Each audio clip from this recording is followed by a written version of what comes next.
किंतु राजा दशरथ बड़ी दुविधा में है। एक और तो उनकी मनोकामना है कि राम समेत उनके समस्त पुत्रों को अच्छे से अच्छी शिक्षा मिले। दूसरी ओर उनका मन इस विचार से कांप जाता है कि राम उनकी आंखों से दूर चले जाएंगे। मैं जानती हूं कि दशरथ के मन से श्रवण के पिता के शाप का साया हट नहीं रहा है, किंतु इस समय तो वे विवश हैं। उनकी विवशता अवश्य ही कोई कहानी सुनाने वाली है।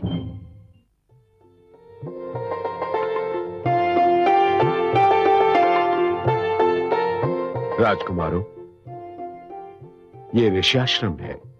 आओ आओ।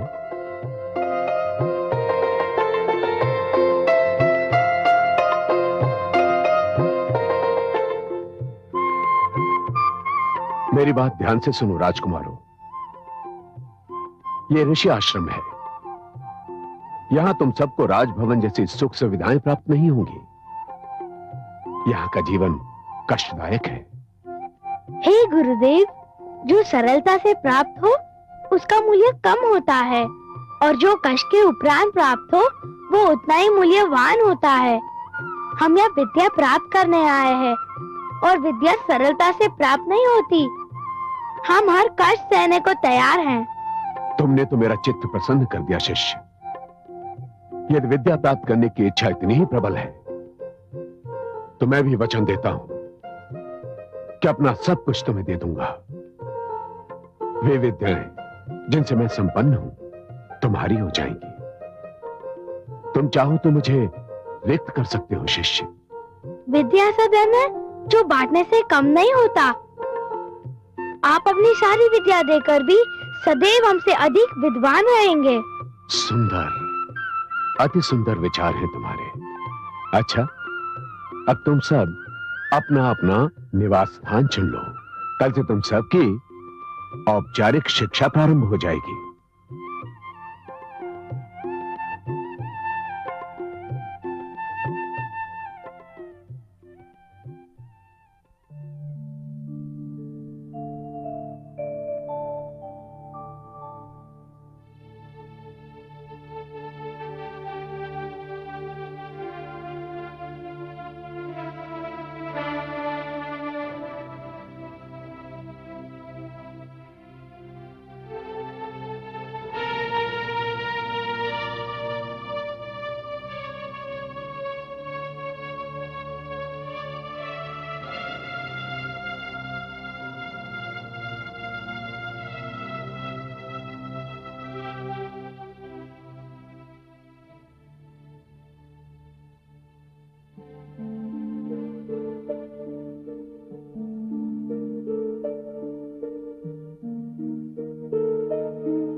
अरे, आप सब अभी तक जाग रहे हैं? रात का कितना प्रहर बीत गया। ब्रह्म मुहूर्त का प्रारंभ हुआ है। उत्तर दिशा में ध्रुव तारा दिखाई देने लगा है। शुक्रोदय हो गया है। और आप सब अभी तक सोए नहीं? आप भी तो जाग रहे हैं, और हम सबके जागने का कारण एक ही है। मैंने तो जब भी अपने नेत्र बंद किए हैं, मेरे नेत्रों के समक्ष राम की छवि आ गई, और मुझे ये सोचकर नींद नहीं आई कि मेरा भारत न जाने सोया होगा या नहीं। लक्ष्मण और शत्रुघ्न को भी अकेले सोने का अभ्यास नहीं है। राजभवन के पाले धरती पर सो रहे होंगे। न जाने मेरा राम क्या कर रहा होगा।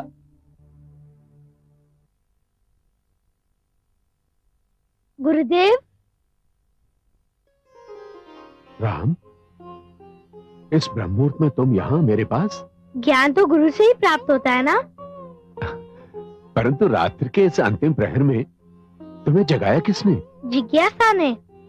जिज्ञासा?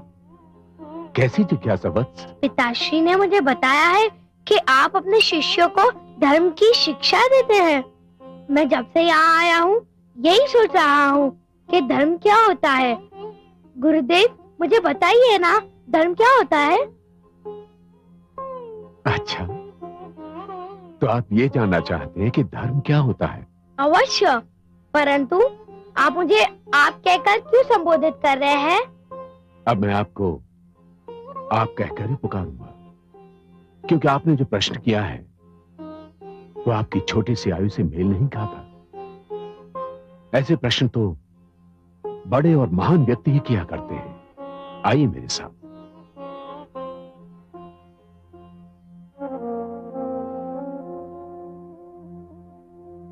आप मेरा आसन ग्रहण कीजिए। गुरुदेव, आसन ग्रहण कीजिए। जो आ गया।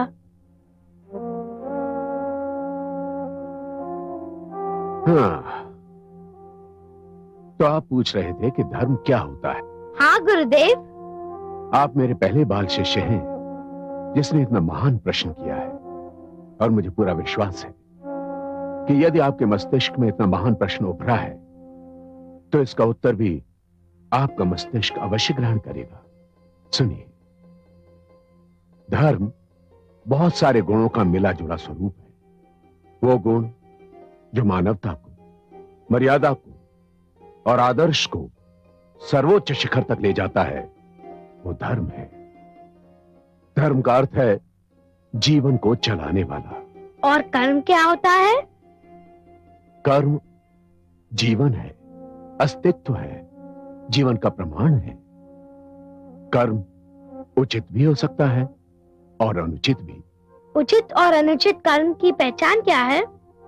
वो कर्म जिसको करने से आत्मा को अपार सुख मिलता है वो उचित होता है, और वो कर्म जिसको करने से आत्मा को दुख पहुंचे वो अनुचित होता है वत्स। धन्यवाद गुरुदेव, आपने मुझे धर्म और कर्म का अर्थ बता दिया।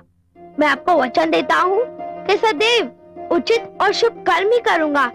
सारा जीवन मानवता, मर्यादा और आदर्श को सर्वोच्च शिखर तक ले जाने का प्रयास करूँगा। सुंदर, अति सुंदर। अब मुझे आज्ञा दीजिए गुरुदेव। यशस्वी भव।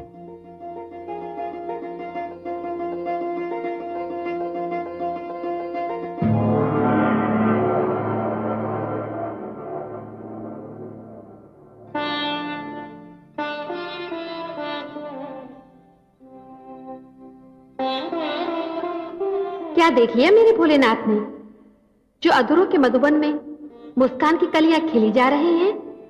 देवी, मैं धरती पर राम की लीला देख रहा था। वे गुरु वशिष्ठ के आश्रम में शिक्षा प्राप्त कर रहे हैं। एक बात पूछूं भोलेनाथ? अवश्य पूछिए। आप जानते हैं, मैं जानती हूं, समस्त देवलोक जानता है, और स्वयं राम भी जानते हैं कि वे कौन हैं। वे तो भगवान हैं। वे तो त्रिलोक की सारी विद्या का स्रोत हैं। तो फिर उन्हें शिक्षा प्राप्त करने की क्या आवश्यकता आ पड़ी? देवी, मानव को सदैव एक आदर्श की आवश्यकता होती है। उन्हें वो आदर्श बनना है। उन्होंने मानव रूप में जन्म लिया है, और उन्हें संसार को जो कुछ भी दिखाना है, जो कुछ भी देना है, वो इसी रूप में देना है, इसी रूप में दिखाना है।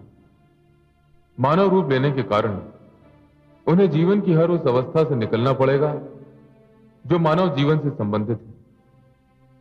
उन्हें जीवन जीकर मानव को बताना है कि जीवन कैसे जिया जाता है।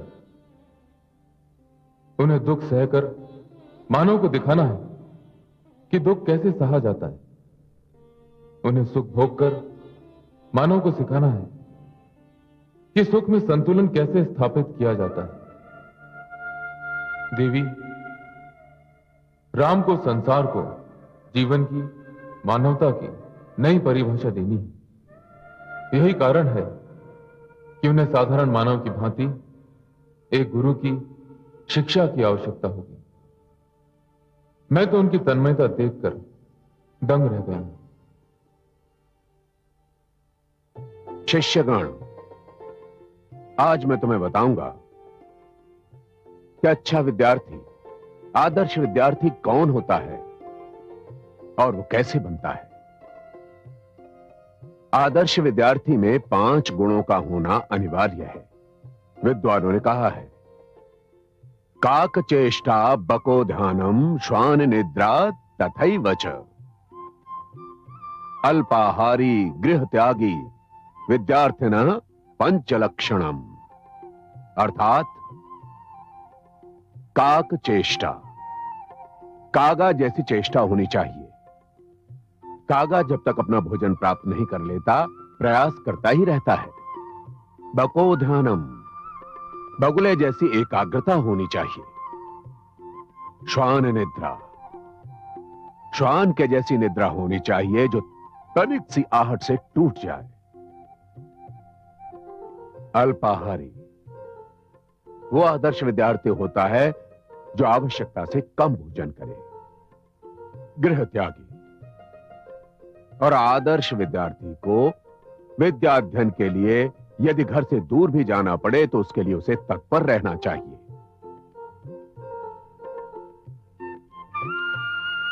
ऐसा होता है आदर्श विद्यार्थी। स्वामी, विघ्न डालने के लिए क्षमा चाहती हूँ। कहो देवी। अभी अभी संदेश मिला है कि चारों राजकुमारों का भोजन राजभवन से आने वाला है। शेष शिष्यों का भोजन मैंने तैयार कर लिया है।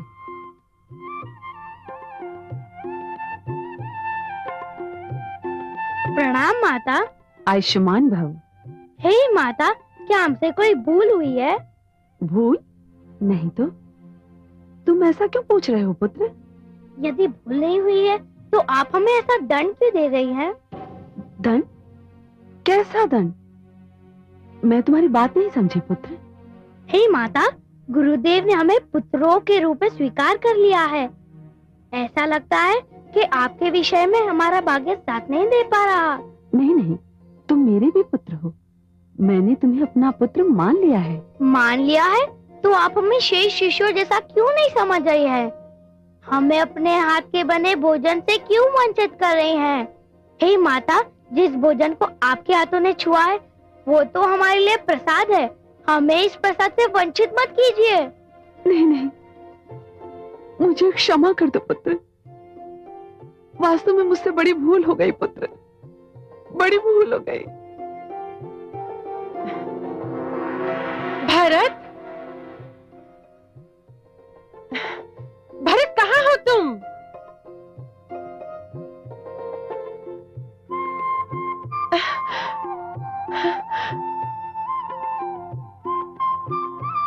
जाओ वत्स। भरत, आजा, आजा मेरे पुत्र। कैसा है तू?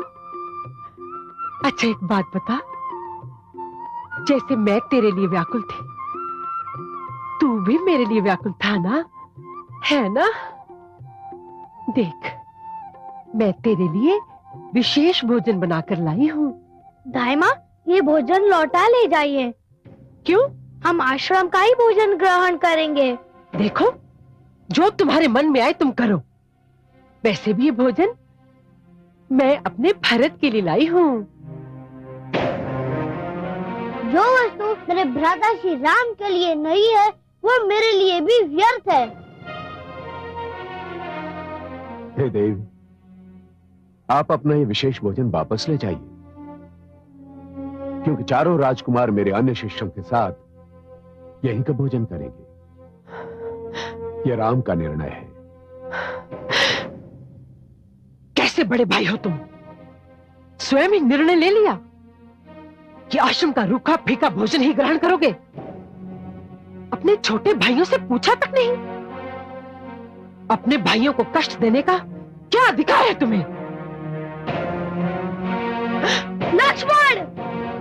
ये क्या अनुज, एक वृद्धा स्त्री जो हमारी माता से भी आयु में बड़ी है, पत्थर उठाते हुए तुम्हें लज्जा नहीं आई? इसने आपको अपशब्द क्यों कहे? आपके विरुद्ध कोई भी कुछ बोलेगा, मैं उसे नहीं छोड़ूंगा। नहीं अनुज, जो हाथ पुस्तक और लेखनी थामते हैं उन्हें पत्थर शोभा नहीं देते। विद्यार्थी अगर पत्थर मारने लगे तो देवी सरस्वती रूठ जाएगी। आओ धाइमा मंत्रा से क्षमा मांगो।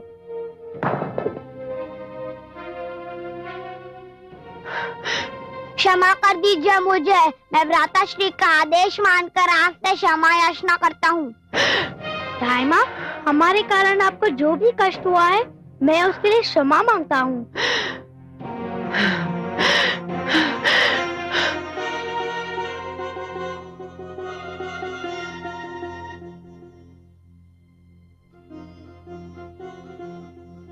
इस आयु में इतनी सहनशीलता, ये मातृभक्ति, ऐसी अनुशासन प्रियता। हे राम, तुम महान हो, तुम महान हो पुत्र।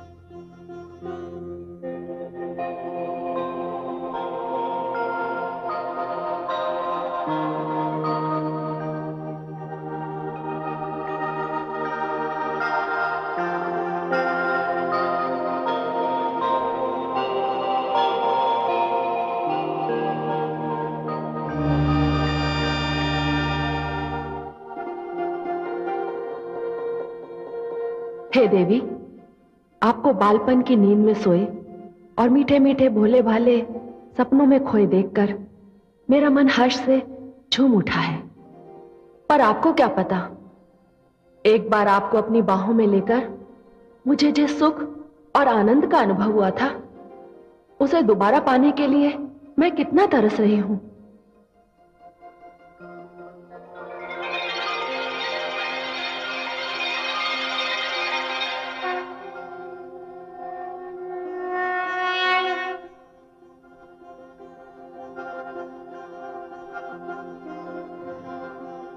प्रणाम माते।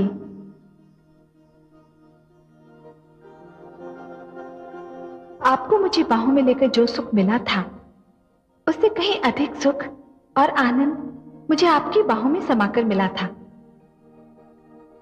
आपका ममता भरा स्पर्श मेरे जीवन में यूं घुल मिल गया है कि मैं चाहूं तो भी उसे अलग नहीं कर सकती। तो फिर मेरा आंगन छोड़कर राजा जनक का आंगन क्यों अपना लिया? वो एक विवशता है, एक सुंदर विवशता। मुझे धरती पर भेजा ही इसीलिए गया है। मेरे प्रियतम से मेरा मिलन मेरे केवल इसी रूप में हो सकता है। और मैं अधिक क्या कहूं, अपने कमल नयन से मिलने की प्रतीक्षा में मुझे एक एक पल एक एक युग के समान लग रहा है। घबराइए नहीं देवी, वो दिन अब बहुत दूर नहीं है। और प्रतीक्षा तो प्रेम का एक अंग है। जो प्रियतम प्रतीक्षा के उपरांत मिलता है वो बहुत मूल्यवान होता है। मैं प्रार्थना करूंगी कि प्रतीक्षा की ये घड़ियां बहुत शीघ्र बीत जाए, किंतु अपनी इस माता को भूल ना जाइएगा। चाहूं तो भी नहीं भुला सकती। आपसे मेरा संबंध कदापि नहीं टूटेगा। मैं आपकी हूं और आपकी रहूंगी। आपकी गोद मेरा सबसे प्रिय आश्रय है। मैं धन्य हो गई देवी। मैं आपकी राह में सदैव आंखें बिछाए मिलूंगी।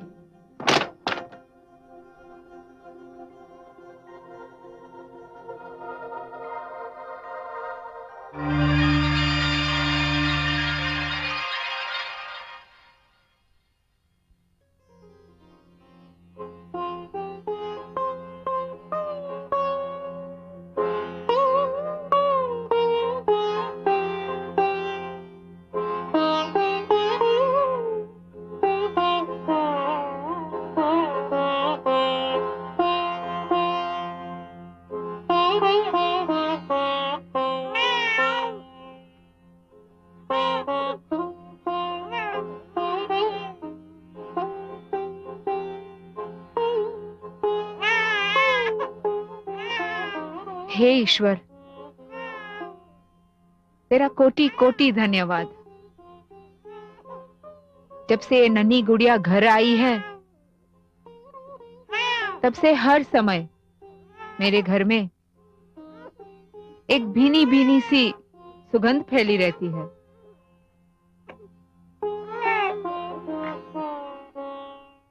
ये राम को क्या सूझी कि राजभवन का भोजन लौटा दिया? सर्वथा उचित किया मेरे राम ने। आश्रम में रहकर राजभोग का उपयोग करना कोई उत्तम बात ना होती। मेरा पुत्र जान गया है कि आश्रम में वह केवल एक विद्यार्थी है, राजकुमार नहीं। पर मेरा भरत तो सदा से ही उत्तम आहार का रसिया रहा है। उसे अपने भाई से सीखना होगा कि जीवन में हर प्रकार की अवस्था से निपटने की क्षमता होनी चाहिए। लक्ष्मण और शत्रुघ्न तो उसके अतिरिक्त कुछ करेंगे ही नहीं। जो राम ने किया हो या जो राम ने कहा हो। सच पूछा तो बहनों, राम के बिना ये सारा राजभवन कितना सूना सूना लगता है। भरत, लक्ष्मण, शत्रुघ्न सब थे तो यहाँ कितनी चहल पहल थी।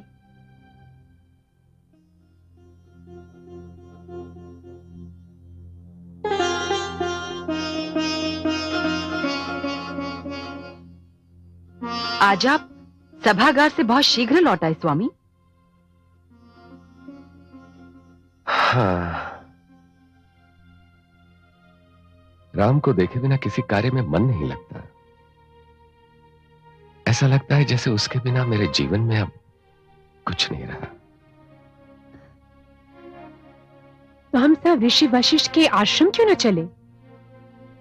कहीं ऋषिवर ये न समझे कि अयोध्या की रानियां कितनी उतावली हैं कि उनसे एक दिन भी धैर्य नहीं हुआ। ऐसा करते हैं, हम गुरुदेव के पास ये पूछने के बहाने चलते हैं कि हमारे पुत्रों का यज्ञोपवीत उपनयन संस्कार कब होगा। हाँ, ये उत्तम होगा। तो चलिए चलने की तैयारी। हाँ, चलिए।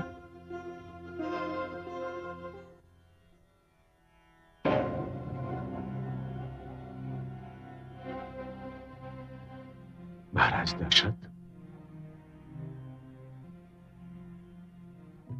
आपका स्वागत है अयोध्या नरेश। प्रणाम गुरुदेव। आयुष्मान भव। प्रणाम गुरुदेव। सौभाग्यवती भव। बिना सूचना दिए आने के लिए हम क्षमा चाहते हैं। आपको क्षमा मांगने की कोई आवश्यकता नहीं है नरेश। मैंने तो स्वयं कहा था कि आपका जब मन करे मेरे आश्रम आ सकते हैं। आज तो हम सब यहाँ इसलिए आए कि आपके परामर्श से चारों राजकुमारों के उपनयन संस्कार की तिथि निश्चित कर लें। आपने मुझे मेरा कर्तव्य स्मरण कराया, उसके लिए धन्यवाद। परंतु आप सभी के नेत्रों में पुत्र मिलन की लालसा स्पष्ट झलक रही है। ये सत्य है गुरुदेव। हम चारों अपने पुत्रों को देखने के लिए व्याकुल थे। जब धैर्य का बांध टूट गया तो निर्णय किया कि आश्रम चले ही जाए। कहां है हमारे पुत्र? यही है। आपके 3 पुत्र अपने बड़े भाई राम का चमत्कार देख रहे हैं। चमत्कार? हाँ, चमत्कार। राम ने स्वयं को तो धनुर्विद्या में निपुण कर ही लिया है, अपने तीनों भाइयों को भी अत्यंत निपुण कर दिया है। आइए, आप भी देखिए चमत्कार।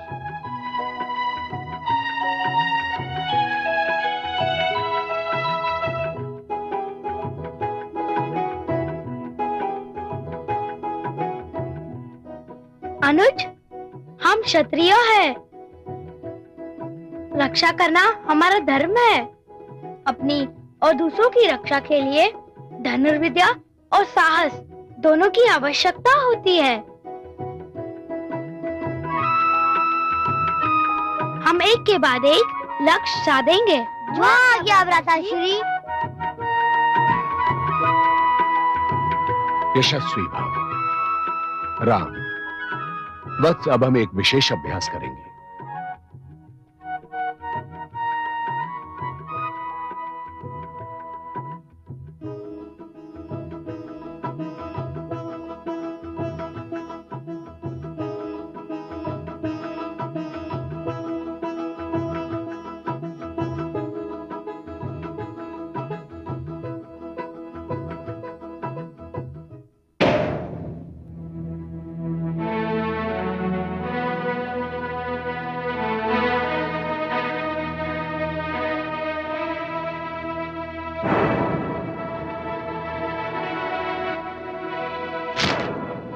बाण चलाओ राम।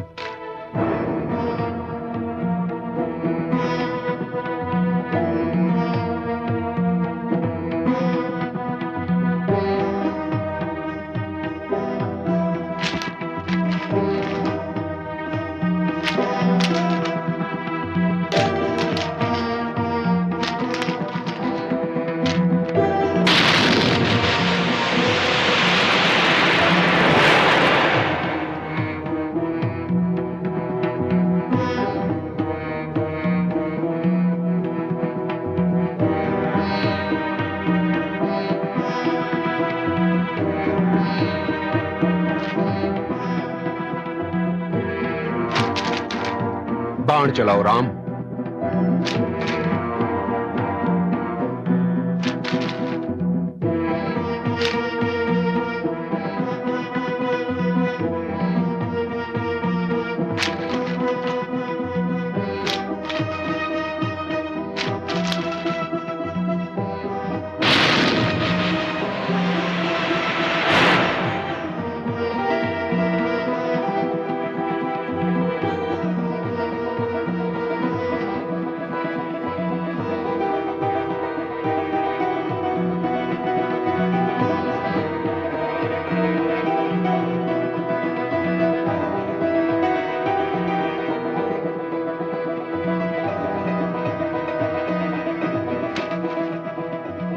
बाण चलाओ राम।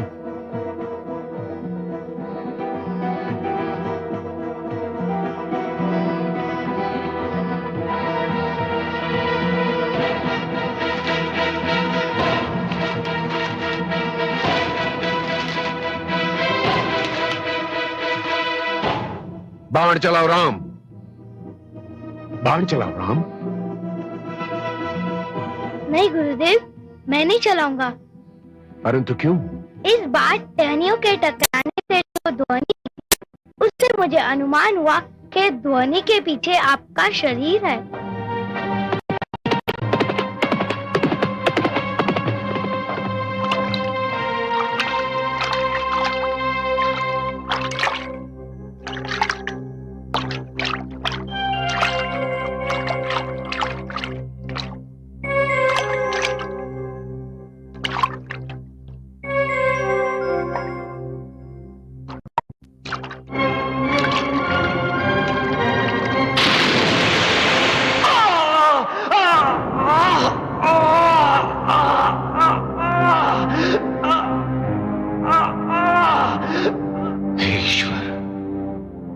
शब्द में दीवार चलाकर मैंने कोई अनर्थ तो नहीं कर दिया? ये मेरे अंतिम क्षण है। माता पिता की सेवा करने का मेरा संकल्प मन में रह गया। हे राजन, उनके जीविकोपार्जन का प्रबंध अवश्य। देवी, मैं अयोध्या नरेश दशरथ हूं। राजा दशरथ? राजा दशरथ हमारे अहोभाग्य, किंतु हमारा श्रवण नहीं आया। वो हमारे लिए जल लेने गया था।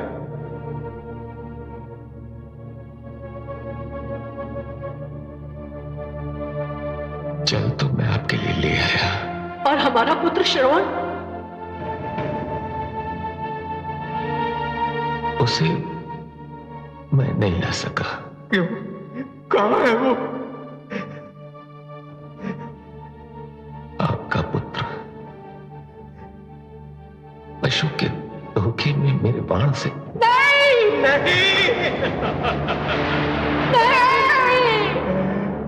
तूने मेरे पुत्र को मार दिया। तुमने मेरे पुत्र को पशु की भांति मार दिया। नहीं देवी, पशु की भांति नहीं, पशु के धोखे में। सरयू तट पर मैंने एक ध्वनि सुनी और बिना सोचे समझे शब्द भेदी वार चला दिया और आपका पुत्र। हाय मेरा श्रवण, हाय मेरा पुत्र, हाय पुत्र, तू हमें भटकने के लिए छोड़कर कहां चला गया? हम दोनों नेत्रहीन कैसे जिएंगे? दंड तो हम नहीं देंगे, पर श्राप देकर अपना कलेजा अवश्य ठंडा करेंगे। नहीं। हे दशरथ, जिस प्रकार तुमने हमारे बुढ़ापे की लाठी छीन कर हमें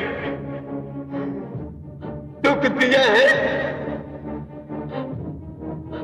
जाओ उसी प्रकार एक दिन तुम भी अपने पुत्र वियोग में तड़पो, पुत्र वियोग में तड़पो, पुत्र वियोग में तड़पो।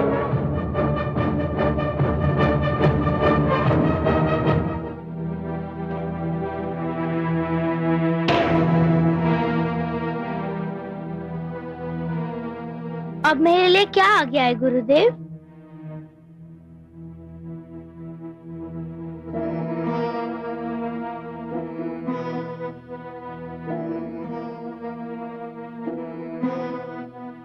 पिताश्री,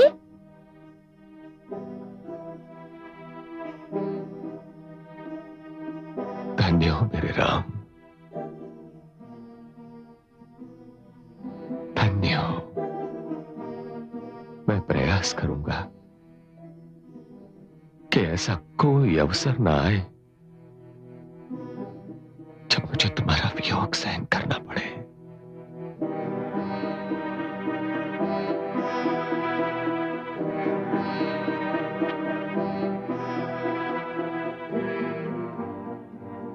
मेरे पुत्र, न कभी मेरी दृष्टि से ओझल होना, न मेरे हृदय से।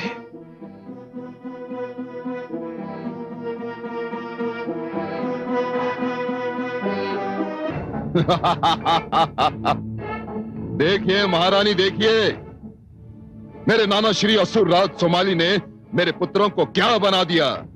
क्या बना दिया? तनिक मैं भी तो सुनो। उन्होंने मेघनाद और अक्ष को संसार के 2 सबसे महान योद्धाओं में परिवर्तित कर दिया। क्या आप बहुत प्रसन्न हैं इससे?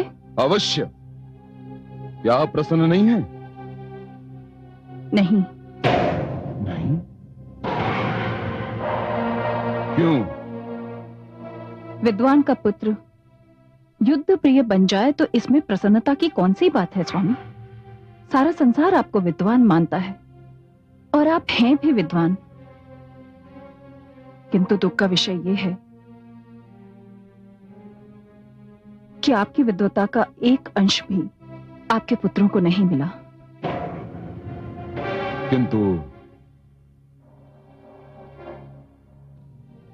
वे योद्धा तो बन गए महारानी। अशिक्षित योद्धा, अशिक्षित योद्धा समाज के लिए वरदान नहीं, अभिशाप होता है, क्योंकि बहुधा उसे यह भी ज्ञात नहीं होता कि वो किससे लड़ रहा है और क्यों लड़ रहा है। वो अपने मन के उतावलेपन का बंदी होता है। वो उस पथिक के समान होता है जिसे तो यह भी ज्ञात नहीं होता कि जिस मार्ग पर वो चल रहा है उसका अंत कहां होगा। महारानी, आप सदैव ही मेरा विरोध करती रहती हैं, ऐसा क्यों? विरोध?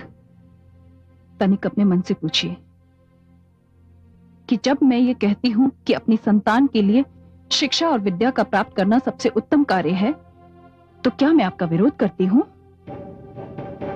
क्या जब मैं ये कहती हूं कि एक विद्वान की संतान को अपने पिता का अनुसरण करना चाहिए, तो क्या मैं आपका विरोध करती हूं? आप तो स्वयं विद्वान हैं, किंतु यदि मुझे ज्ञात होता कि आप मेरे पुत्रों को मेरी गोद से छीनकर शिक्षा के लिए नहीं युद्ध के मार्ग पर ले जा रहे हैं, तो मैं आपको कदापि अनुमति नहीं देती। अपने पुत्रों पर मेरा भी अधिकार है महारानी। है, अवश्य है, मानती हूं, किंतु मुझे दुख इस बात का है कि मेरे केवल 2 पुत्र हैं और इन 2 पुत्रों के स्थान पर यदि मेरी एक कन्या होती तो मैं संसार की सारी शिक्षा और विद्या उसके आंचल में बांध देती। महारानी,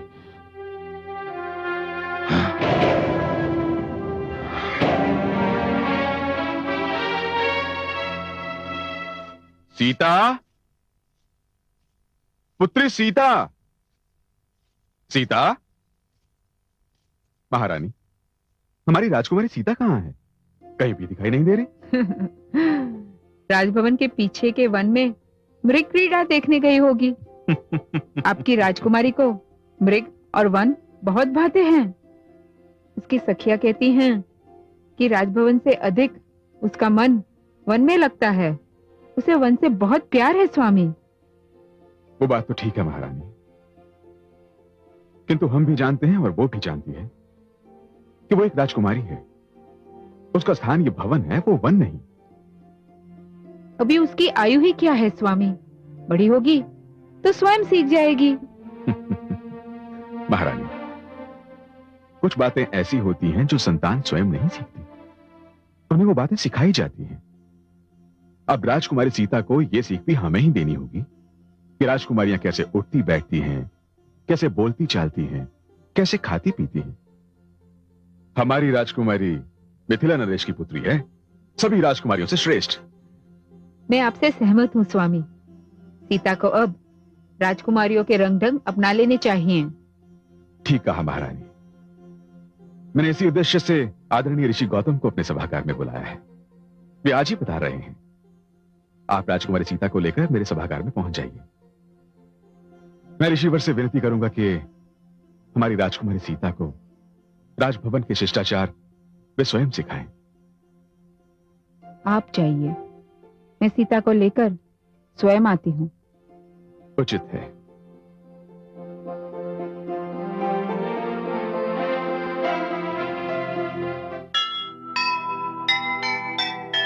शिक्षा धन अनमोल है, रहे सदा ये ध्यान।